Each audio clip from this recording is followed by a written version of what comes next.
का स्वागत है हिमांशु स्टडी आईक्यू चैनल पर। दोस्तों यह थ्योरी वीडियो है दोस्तों, हमारे ट्रेड थ्योरी इलेक्ट्रीशियन के लिए है दोस्तों। और ये सेकेंड ईयर वालों के लिए सिर्फ वीडियो होने वाली है दोस्तों। हाँ साहब सही सुन रहे हैं दोस्तों, ये सिर्फ जो वीडियो होने वाली है ये सिर्फ सेकेंड ईयर वालों के लिए है। हाँ दोस्तों आप सही सुन रहे हैं, ये जो वीडियो होने वाली है ये सिर्फ सेकेंड ईयर वालों के लिए है। और ये जो चैप्टर आज हम डिस्कस करने वाले हैं, इसमें चैप्टर जो रहेगा वो चैप्टर का नाम है विद्युत शक्ति वितरण। क्या नाम है? विद्युत शक्ति वितरण, जिसको इंग्लिश में कहते हैं इलेक्ट्रिक पावर डिस्ट्रीब्यूशन। ठीक है दोस्तों, जो कि इंपॉर्टेंट क्वेश्चन आपको यहाँ से देखने को मिलते हैं। और यह वीडियो सिर्फ और सिर्फ सेकेंड ईयर वालों के लिए है। हाँ दोस्तों, यह वीडियो सिर्फ और सिर्फ सेकेंड ईयर वालों के लिए है।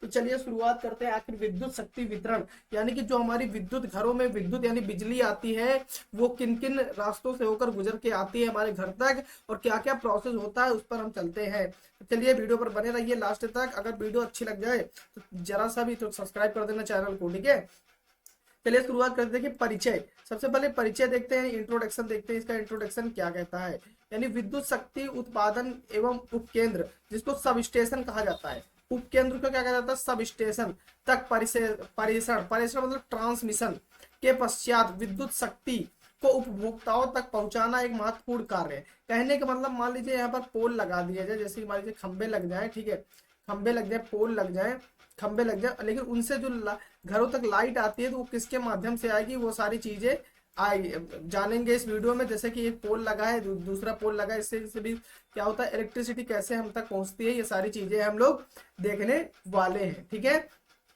तो चलिए बात करते हैं। ये जो परिचय है इसमें क्या करेंगे हम लोग, सिर्फ और सिर्फ पढ़ते हैं तो विद्युत शक्ति होता है, इसका इलेक्ट्रिक पावर जो होता है इसका हम लोग डिस्ट्रीब्यूट कैसे करते हैं, ये सारी चीजें यहाँ पर देखने वाले हैं। ठीक है, तो राजकीय अथवा सार्वजनिक क्षेत्र की कंपनियां, यानी राजकीय मतलब सरकारी एजेंसी होती हैं, विद्युत वितरण करती हैं, और कुछ सार्वजनिक क्षेत्र निजी होती हैं। ठीक है, ये तो बात की बात होगी, पेपर में यहाँ से क्वेश्चन नहीं बनेगा।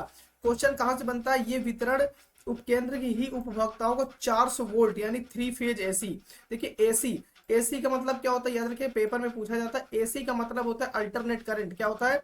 एसी का मतलब जो होता है वो अल्टरनेट करंट होता है। एसी का मतलब क्या होता है? अल्टरनेट करंट होता है। ठीक है दोस्तों, याद रखना एसी का मतलब क्या होता है, अल्टरनेट करंट। क्या होता है? अल्टरनेट करंट, याद रखिएगा अल्टरनेट करंट। एसी का फुल फॉर्म अल्टरनेट करंट, और डीसी का फुल फॉर्म अगर आपसे पूछा जाए तो आपको बताना डायरेक्ट करंट। क्या है दोस्तों? Direct current. ठीक है, एवं 23 वोल्ट एकल फेज एसी उपलब्ध है कराते हैं। इस अध्याय में विद्युत उपकेंद्र एवं विद्युत शक्ति वितरण संबंधी विभिन्न प्रणालियों का विस्तार पूर्वक वर्णन किया गया है। ठीक है, चलिए बात करते हैं। यहाँ पर देखिए आपके सामने आ चुका है विद्युत उपकेंद्र।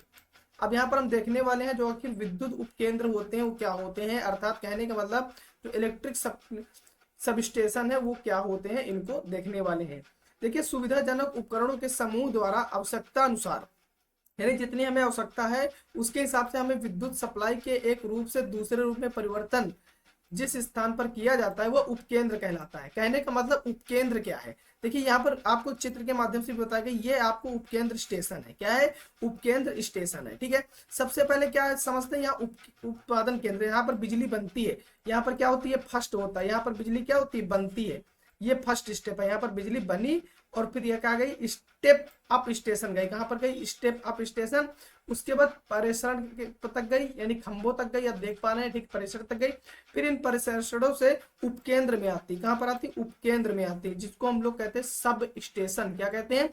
Sub station. इन सब स्टेशनों से गुजरते हुए फिर क्या होती है, ये छोटे छोटे पोल्स के माध्यम से आगे पहुंचती है, और एक टाइम आता है जिसके द्वारा हमारे घर तक ये बिजली पहुंच जाती है। ठीक है, आगे ध्यान दो, तो ये उपकेंद्र कहलाता है। इसमें क्या होता है, विद्युत सप्लाई के एक रूप से दूसरे रूप में परिवर्तन करता है। तो पेपर में पूछेगा वो कौन सा केंद्र है जहां से विद्युत का एक रूप से दूसरे रूप में प्रयोग किया जाता है, परिवर्तन किया जाता है, तो बताता है उपकेंद्र। ठीक है, वह उपकेंद्र कहलाता है। उपकेंद्र शक्ति प्रणाली का एक महत्वपूर्ण भाग होता है। सप्लाई में निरंतरता उपकेंद्र के प्रचलन पर ही निर्भर करती है। एक उपकेंद्र सामान्यतः विद्युत उत्पादन परिसरण एवं वितरण प्रणाली एक मुख्य भाग है। यह उच्च वोल्टेज को निम्न वोल्टेज में या निम्न वोल्टेज को उच्च वोल्टेज में परिवर्तन करता है। देखिए अगर आपको पावर ज्यादा चाहिए तो क्या होगा, निम्न वोल्टेज को उच्च वोल्टेज में कर लेंगे। अगर भाई हमको 220, देखिए घरों के लिए 220 वोल्ट होता है, ठीक। अगर हमको 220 से ज़्यादा चाहिए तो उसके लिए क्या है, हमारे घर के जो अप्लाइंसेस है वो सब सही से काम नहीं करेंगे और वो खराब हो जाएंगे। इसलिए जो हमारे घरों में लाइट आती है यानी एसी आता है 220 वोल्ट आता है एसी, ठीक है। इस चीज़ को याद रखना। और अगर ये 220 से कम हुआ तो हमारे अप्लाइंसेस नहीं चलेंगे, इसलिए 220 कम से कम हमें भेजा जाता है। और ये काम कौन करता है, उपकेंद्र करता है, यानी ये हमें जितनी जरूरत बिजली होती है ये उतना ही हमको क्या करता है, ये मॉडिफाई उसको स्टेप अप या स्टेप डाउन करके हमारे घर तक पहुंचाता है। एक उत्पादन केंद्र से विद्युत वोल्टेज विभिन्न वोल्टेज स्तर पर कई उपकेंद्रों के माध्यम से उपभोक्ता को प्राप्त होती है। उपभोक्ता यानी हम लोग, ठीक है। एक उपकेंद्र में उच्च ट्रांसमिशन वोल्टेज और निम्न डिस्ट्रीब्यूशन वोल्टेज के माध्यम या दो अलग ट्रांसमिशन वोल्टेज की अंत क्रिया पर वोल्टेज स्तर को बदलने के लिए ट्रांसफार्मर का प्रयोग किया जाता है। यानी वोल्टेज स्तर को, यानी वोल्टेज को अगर घटाना है, तो ट्रांसफार्मर, वोल्टेज को अगर बढ़ाना है तो ट्रांसफार्मर।